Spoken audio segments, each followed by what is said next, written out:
श्री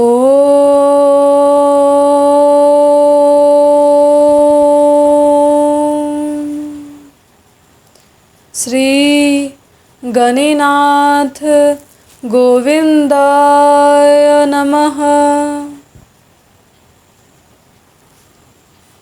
नमस्कार, आज से हम बाबा गणेनाथ के ऐतिहासिक साक्ष्य के बारे में चर्चा करेंगे और बाबा गणेनाथ के बारे में बहुत सी चीज़ें जानने की कोशिश करेंगे।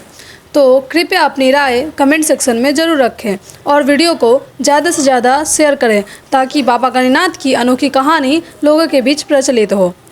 तो आज हम पलवैया के इतिहास के बारे में चर्चा करेंगे। तो चलिए शुरू करते हैं।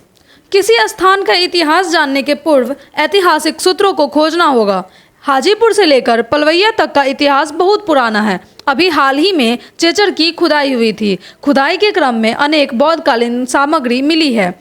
चेचर घाट पर बौद्धकालीन मूर्तियों का अंबर है। उसी तरह पलवैया में भी काले पत्थर की नंदिनी, पाली भाषा में लिखी कुछ स्तुतियाँ, पीतल के अनेक ढक्कन, अष्टधातु की मूर्तियां जो कुएं की खुदाई के समय मिली थी। एक अष्टकोर काला पत्थर भी है जो खंबे का एक भाग प्रतीत होता है। इस क्षेत्र के लोक गीतों में भी प्रचलित पलवैया राज की चर्चा आती है। इन सब बातों से साबित होता है कि पलवैया जरूर ही कभी ऐतिहासिक स्थल रहा होगा। पलवैया का इतिहास बहुत पुराना है। वर्तमान पलवैया की चौहद्दी देखने से पता चलता है कि यह ऐतिहासिक नगरी जरूर ही रही होगी। इसकी चौहद्दी उत्तर में वनचांदपुर, हसनपुर, दक्षिण में सरिसबा, पूरब में गोपालपुर, पश्चिम में सोलहुलपुर है। कुछ इतिहासकारों का मत है कि पलवैया राज्य पाल वालों का राज्य था, जिसका अप्रभंश पलवैया है। हर्षवर्धन के बाद 7वीं शताब्दी तक सारे भारत पर पाल वालों का राज्य था, जो धार्मिक सांस्कृतिक गरिमा से परिपूर्ण था। पाल वालों की राजधानी में मुंगेर का और पटना का कुछ हिस्सा मिलाकर गंगा के उत्तरी तट पर हाजीपुर सब डिवीज़न, अब वैशाली जिला से पूर्व का पूरा क्षेत्र शामिल था। 22,000 बीघा में गढ़ तथा भव्य मंदिर और राजप्रसाद आदि थे। हर्षवर्धन के बाद क्षेत्रीय राजाओं का युग हो चला था। लोग शक्तिशाली केंद्रीय शासन की तलाश में थे। देश की हालत गंभीर होती जा रही थी। 6 राजवंशों की प्रमुखता की स्थापना हो चुकी थी। कन्नौज का गाहरवाल वंश, दक्षिण का कलचुरी वंश, मालवा का परमार वंश, बुंदेलखंड का चंदेल वंश, दिल्ली और अजमेर का चौहान वंश और गौड़ का पाल वंश। गौड़ के प्रसिद्ध शासक शशांक की मृत्यु के 1 शताब्दी से भी अधिक समय तक बंगाल में अराजकता रही, यानी बंगाल में कोई भी राजा या शासक का प्रभाव नहीं था। परिणाम स्वरूप 750 ईस्वी में जनता ने गोपाल नामक एक व्यक्ति को अपना शासक चुना। गोपाल पाल के पिता का नाम व्याप्त और दादा का नाम दैत विष्णु था। उस समय के मुख्य नेता एवं सेनानी के रूप में प्रसिद्धि पाई थी। गोपाल ने 750 ईस्वी से 770 ईस्वी तक राज्य किया। कहा जाता है कि पाल वंशीय गोपाल पाल के पुत्र धर्मपाल को एक दिन सर्प ने काट लिया। मंत्रीगण धर्मपाल को बाबा के पास ले आए। बाबा के उपचार से धर्मपाल जीवित हो उठा। गोपाल पाल ने प्रसन्न होकर बाबा के स्थान के आसपास 1250 बीघा जमीन प्रदान की। पाल में यह प्रत्यय लगाकर शायद पालवैया या पलवैया बनाया गया होगा। गोपाल पाल द्वारा प्रदत्त भूमि के क्षेत्र को गोपालपुर पलवैया नाम दिया गया। बाद में धर्मपाल ने भी बाबा को 2250 बीघा जमीन प्रदान की। यह क्षेत्र धर्मपुर पलवैया कहा जाने लगा। इस तरह पूरे पलवैया का क्षेत्र 3500 बीघा में फैला है। पलवैया के क्षेत्र में बाबा गणेनाथ का आगमन अनुमानतः 725 ईस्वी से लेकर 750 ईस्वी के बीच कभी हुआ, ऐसा समझा जाता है। गोपाल ने अपनी राजधानी संभवतः मुद्रागिरी या मुंगेर बनाई। बाबा गणेनाथ के द्वितीय पुत्र का नाम था श्रीधर राय। श्रीधर राय के एक पुत्र का नाम चक्रपाणि राय था। विश्वास किया जाता है कि यही चक्रपाणि वैद्य थे जिन्होंने वैदक की पुस्तक की रचना की थी। बंगाल में पाल वंश की स्थापना की और वहां की अस्त व्यवस्था को दूर किया। गोपाल पाल की पाल काल में चक्रपाणि दत्त वैद्य की चर्चा आई है। पलवैया के मूल मंदिर से हटकर 2 किलोमीटर पूरब और दक्षिण के कोण में चक्रपाणि चौरा शिकारी वन में स्थित था, जो गंगा के भीषण कटाव के कारण 1936 ईस्वी में कट गया। गोपाल और धर्मपाल बौद्ध धर्म से प्रभावित थे। उन्होंने बौद्ध मठों को तो दान दिया ही था, हिंदू मठों को भी भूमि और धान दिए थे। पलवैया के मंदिर के कटाव के बाद जो पत्थर की मूर्तियां और कांस्य प्रतिमाएं तथा बर्तनों के अवशेष मिले हैं, उन पर बौद्ध का प्रभाव स्पष्ट दिखता है।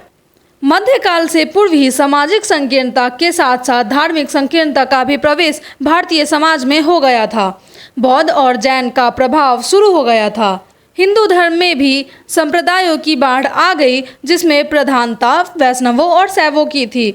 तुर्कों के आगमन के बाद जाति प्रथा में कट्टरता आ गई थी। बाबा गणिनाथ जी ऐसे संत थे जिन्होंने वैष्णवों और शैवों को मिलाने का प्रयास किया। पलवैया को केंद्र बनाकर उन्होंने हर जगह हिंदुओं को संगठित किया। 1942 ईस्वी में गंगा के कटाव में पलवैया का वह मुख्य प्रधान मंदिर भी समाप्त हो गया। लगता है कि 3500 बीघा के क्षेत्र के बाबा स्वतंत्र प्रभु सत्ता वाले थे और यह क्षेत्र पलवैया राज्य के नाम से प्रसिद्ध था। गयासुद्दीन तुगलक 1323 ईस्वी में बंगाल को जीत लिया और वहां का शासक हाजी इलियास को बनाया।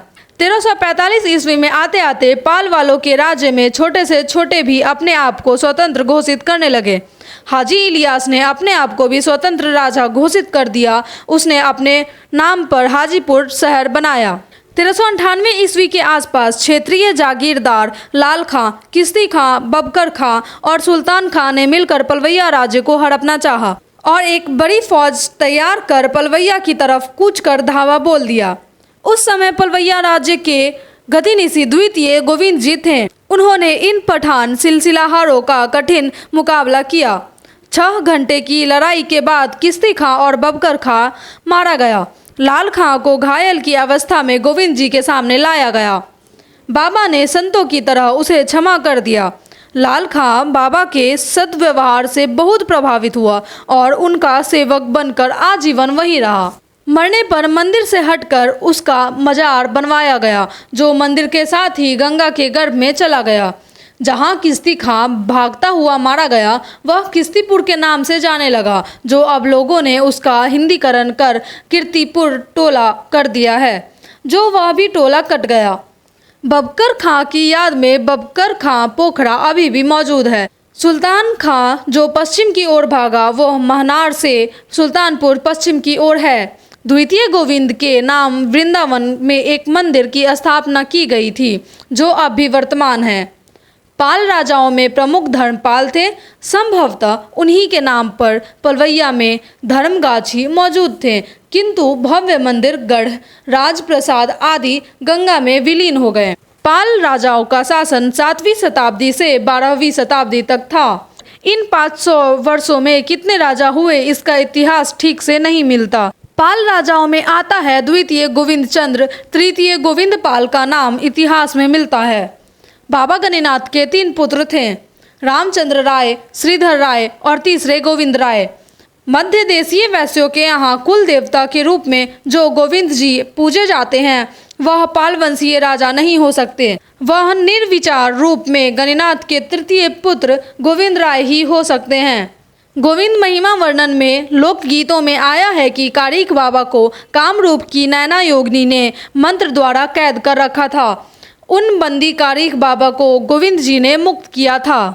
आने वाले वीडियोस में हम गणिनाथ गोविंद के नाम का महत्व के बारे में चर्चा करेंगे। हमारे साथ जुड़े रहने के लिए चैनल को सब्सक्राइब जरूर करें। धन्यवाद।